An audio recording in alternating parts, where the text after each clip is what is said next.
Soyez les bienvenus dans cette nouvelle édition de l'Africa Tonight. Voici les titres de l'actualité. Au Sénégal, le président Macky Sall avait opté pour une gestion graduée de la lutte contre le coronavirus. C'est dans cette logique que l'état d'urgence sanitaire qui devait prendre fin le 2 juin a été une nouvelle fois prolongé ce vendredi pour une durée de 30 jours. Au Tchad, la lutte contre le coronavirus est l'affaire de tous. Pouvoir et opposition ont mis en place une plateforme commune qui s'engage à déployer des équipes dans toutes les provinces du pays pour sensibiliser les populations. Et puis 10,5 millions de dollars de la Banque mondiale pour soutenir le plan Covid-19 portant sur la sécurité alimentaire au Libéria. Objectif affiché, réduire de 15% la dépendance à l'égard des importations alimentaires et constituer des réserves stratégiques. 30 jours supplémentaires au Sénégal. Le président Macky Sall a prolongé une nouvelle fois ce vendredi l'état d'urgence décrété le 23 mars et a sorti jusqu'à présent d'un couvre-feu nocturne pour combattre le Covid-19. Les Sénégalais devront donc attendre jusqu'à fin juin pour une levée des restrictions et cela ne semble pas réjouir tout le monde. Explication avec Ashley Duprat. L'état d'urgence sanitaire de nouveau prolongé au Sénégal. Destiné à endiguer la propagation du Covid-19, l'état d'urgence et la batterie de mesures qu'il implique ont fait l'objet d'une prorogation annoncée par un décret du président de la République au soir du vendredi 29 mai. En application des dispositions de l'article 4 de la loi numéro 2020-13 du 2 avril 2020, suivisé, l'état d'urgence proclamé par le décret numéro 2020-830 du 23 mars 2020 est à nouveau prorogé pour une durée supplémentaire de 30 jours sur toute l'étendue du territoire national. Le Sénégal vit sous état d'urgence depuis le 23 mars. Assorti d'un couvre-feu nocturne de 20h à 6h. Le 11 mai 2020, le chef de l'État avait une première fois assoupli les mesures restrictives en rouvrant notamment les lieux de culte. Mais certains appellent toujours à la levée totale des restrictions dans un pays où une grande partie de la population vit d'activités informelles. Nous n'avons pas aujourd'hui d'outils statistiques suffisamment puissant, suffisamment fort et un recul suffisant pour dire ce que l'état d'urgence a permis d'éviter. C'est pas comme en France, par exemple, où on dit que à peu près 60 000 personnes, on a évité la mort de 60 000 personnes avec le confinement. En revanche, cet état d'urgence-là permet d'éviter le transport de personnes infectées d'une région à une autre. Aujourd'hui, vous avez des régions au Sénégal où la maladie est extrêmement contrôlée. Il y a comme ça des départements, des zones blanches où il n'y a pas la maladie. Or, si vous permettez aux gens de se déplacer entre les régions, vous pouvez transporter la maladie dans d'autres zones. Allègement du couvre-feu nocturne, réouverture des lieux de culte, des marchés et de certains commerces ou encore réouverture des écoles à certains niveaux au 2 juin, la vie reprend toutefois son cours petit à petit au Sénégal, à l'exception des frontières sénégalaises qui, fermées depuis le 20 mars 2020, ne seront rouvertes qu'au 30 juin prochain. Le coronavirus unifie les rangs au Tchad. Les partis politiques ont mis de côté leurs querelles politiciennes pour faire face main dans la main à travers une plateforme conjointe à l'épidémie de Covid-19. Une initiative qui arrive un peu tard selon certains observateurs, mais qui pourrait contribuer à casser la chaîne de contamination dans le monde rural. Les détails dans ce sujet de la rédaction. Au Tchad, les partis politiques de l'opposition et ceux de la majorité ont initié conjointement une plateforme pour contribuer à la riposte nationale contre la Covid-19. Mieux implantés à travers le pays, les partis politiques estiment laisser de côté leurs querelles politiques afin de sensibiliser et éduquer conjointement leurs militants à la base contre cette pandémie. La plateforme envisage aussi formuler en cas de besoin des propositions au comité de gestion de la crise sanitaire. Les partis politiques sont proches de la population. Et les citoyens tchadiens, ce sont nos militants. Les militants soit de la majorité, soit de l'opposition. Donc nous, c'est notre devoir de nous lever. Nous sommes mis ensemble. Nous avons créé une union sacrée pour défendre nos militants qui sont nos futurs électeurs. Donc nous voulons que nos électeurs soient en bonne santé. Les partis politiques membres de la plateforme se sont engagés à déployer leurs équipes dans toutes les provinces du pays pour sensibiliser leurs militants sur les mesures gouvernementales de riposte contre la pandémie. Ils estiment que cette guerre contre la crise sanitaire au niveau national ne peut être gagnée que si toutes les forces vives de la nation s'impliquent dans la lutte contre ce virus. C'est une union sacrée contre le Covid-19. Parce que si nous nous divisons, si nous politisons cette maladie, c'est les Tchadiens qui vont être victimes.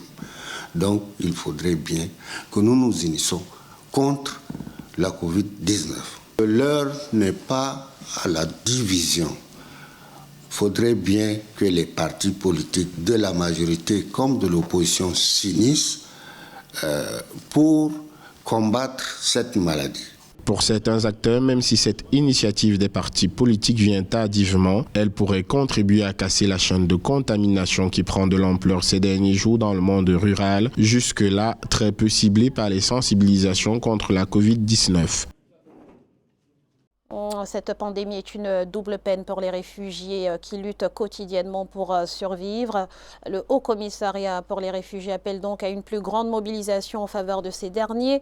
13,4 milliards de shillings, soit environ 126 millions de dollars, sont nécessaires pour répondre à des besoins élémentaires. On fait le point tout de suite avec Siamlo Victoria Sedi. Ils étaient déjà frappés par une crise humanitaire, mais la crise sanitaire due au coronavirus complique davantage leur situation. La situation des réfugiés vivant dans les zones urbaines des régions de l'Est, de la Corne et des Grands Lacs de l'Afrique préoccupe à un plus haut point le HCR, l'Agence des Nations Unies pour les réfugiés qui appelle à une mobilisation accrue des moyens afin de les soutenir et les sortir de la précarité. Nous craignons que sans un soutien plus important, de nombreux réfugiés urbains ne deviennent particulièrement vulnérables à l'exploitation, ne risquent de s'endetter lourdement et ne soient contraints de recourir à des moyens désespérés pour survivre, tels que la prostitution ou le travail des enfants. Le HCR appelle les États et ses partenaires à agir rapidement. L'ONU avait déjà félicité les pays africains pour leur réponse face à la pandémie de coronavirus mise en place, qui inclut les réfugiés. En Ouganda, par exemple, le HCR et le Programme alimentaire mondial des Nations Unies ont mis en place une aide financière ponctuelle pour près de 80 000 réfugiés urbains. Cette situation est davantage alarmante parce que nous sommes dans un contexte d'insécurité alimentaire. Le Programme alimentaire mondial avait lancé un cri d'alarme déjà en mars par rapport à l'épuisement des réserves de stocks alimentaires. Il est donc important aujourd'hui d'aborder cette question de façon inclusive. Les États, dans le cadre de leur domaine de souveraineté, doivent prendre des mesures très importantes facilitant l'intégration de ces réfugiés dans les familles d'accueil. Le modèle ougandais d'intégration de réfugiés a parfaitement réussi. Malgré les efforts, de nombreux réfugiés sont encore dans des situations extrêmes.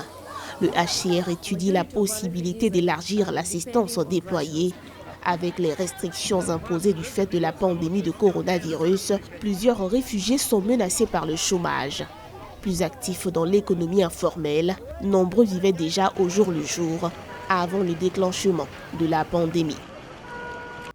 L'Afrique ne renonce pas à l'hydroxychloroquine. Malgré la mise en garde de l'Organisation mondiale de la santé, de nombreux pays du continent se disent satisfaits des résultats obtenus grâce à cette molécule. Au Maroc, par exemple, sur les 7 556 cas de Covid-19 recensés, 4 841 sont guéris en suivant le protocole à la chloroquine. Les détails avec Corinne Kamsafaham.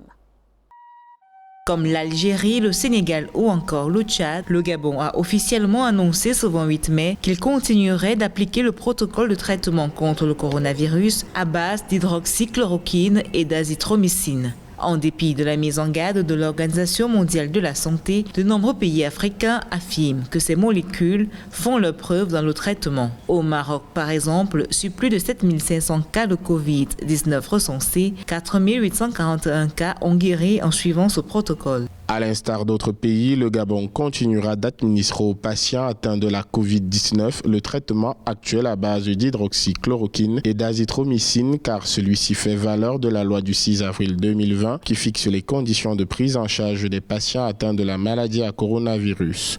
Selon les résultats d'une étude menée sur 96 000 patients et rendue publique dans la revue scientifique de Lancet, l'hydroxychloroquine serait non seulement inefficace, mais contiendrait en plus des molécules capables d'augmenter le risque d'arythmie cardiaque. Sur la base de cette étude, l'Organisation mondiale de la santé a suspendu le recours à ces molécules, mettant ainsi fin à plusieurs mois de polémique. Est-ce que cela est prudent en utilisation de masse dans les régions endémiques d'Afrique où le paludisme est présent. Et cette question va renvoyer à deux choses, aux potentielles conséquences de toxicité liées aux doses thérapeutiques élevées qu'on applique dans les protocoles Covid-19, mais aussi aux conséquences d'une utilisation incontrôlée et prolongée par la population, sans régulation, à la fois pour la prévention et le traitement. Et on ne va pas s'empêcher de penser, dans ces conditions, à un potentiel retour des résistances dans les zones endémiques pour le paludisme. En l'absence de traitement et alors que les cas de malades Covid-19 continuent d'augmenter, les pays africains choisissent de recourir à l'hydroxychloroquine et à la chloroquine qui sont bien connus sur le continent dans le cadre de la lutte contre le paludisme.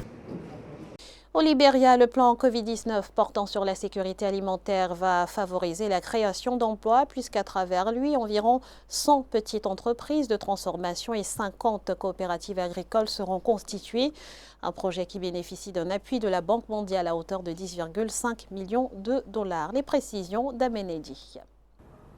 Après adoption de son plan d'urgence de sécurité alimentaire, le Libéria bénéficie d'une approbation de financement de 10,5 millions de dollars de la Banque mondiale. Des fonds qui vont à l'endroit du plan Covid-19 basé sur l'alimentation et les moyens de subsistance dans la lutte contre la pandémie. La stratégie du gouvernement du Libéria est bonne. Là, il s'agit de transformation locale en produits finis, de transformation agricole, avec à la clé création d'emplois, des milliers d'emplois. Donc quand le gouvernement du Libéria, vous savez très bien que d'un pays à l'autre, la stratégie diffère. On a des pays, par exemple, comme le Venezuela, qui ont préféré, pour lutter contre le coronavirus, avoir recours à ces réserves d'or. Une part de financement a été prélevée sur le projet de transformation agricole des petits producteurs et de revitalisation de l'agribusiness. Le dit projet fait partie de la composante de réponse d'urgence de la Banque mondiale pour le Libéria, destinée à stimuler la production locale de culture. Ça veut dire que la menace post-Covid vient de là. C'est-à-dire que selon les analystes économistes de ces pays-là, ils ont jugé que l'après-Covid se jouera au niveau de la capacité du pays à soutenir le choc agricole. Et donc c'est la raison pour laquelle le gouvernement a préféré miser de ce côté-là. L'aboutissement du projet Plan Covid-19 portant sur la sécurité alimentaire pourrait donner suite à une réduction de 15% de la dépendance du Libéria à l'égard des importations. Le pays constitue ainsi ses propres réserves alimentaires consolidées par la mise en place de coopératives et de communautés agricoles. Cette crise sanitaire a boosté le domaine de la recherche et de l'innovation sur le continent. En Côte d'Ivoire, des inventeurs proposent des solutions technologiques endogènes comme des respirateurs artificiels, des tunnels de désinfection automatique ou encore des drones équipés de caméras thermiques. Découverte dans ce reportage d'Olivier Conan, notre correspondant en Côte d'Ivoire. Vers l'utilisation de solutions technologiques pour lutter contre la propagation de la pandémie du coronavirus en Côte d'Ivoire. Les innovateurs et inventeurs sont à l'œuvre pour juguler la maladie.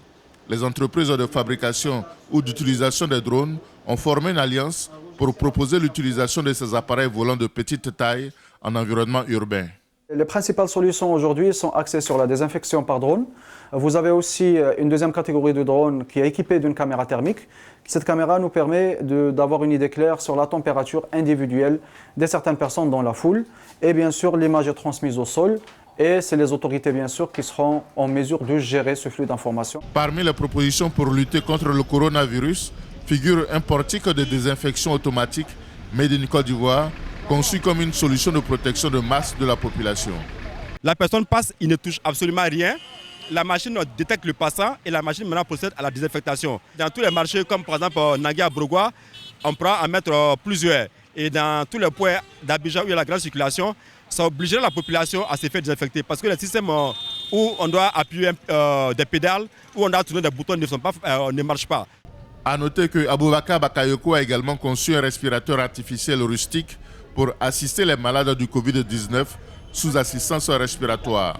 Ces innovateurs et inventeurs attendent des autorités des moyens financiers afin de passer à la production en série de ces appareils technologiques. Ce journal a été réalisé par l'ensemble de la rédaction. Merci pour votre fidélité. Restez sur Africa 24, l'information continue.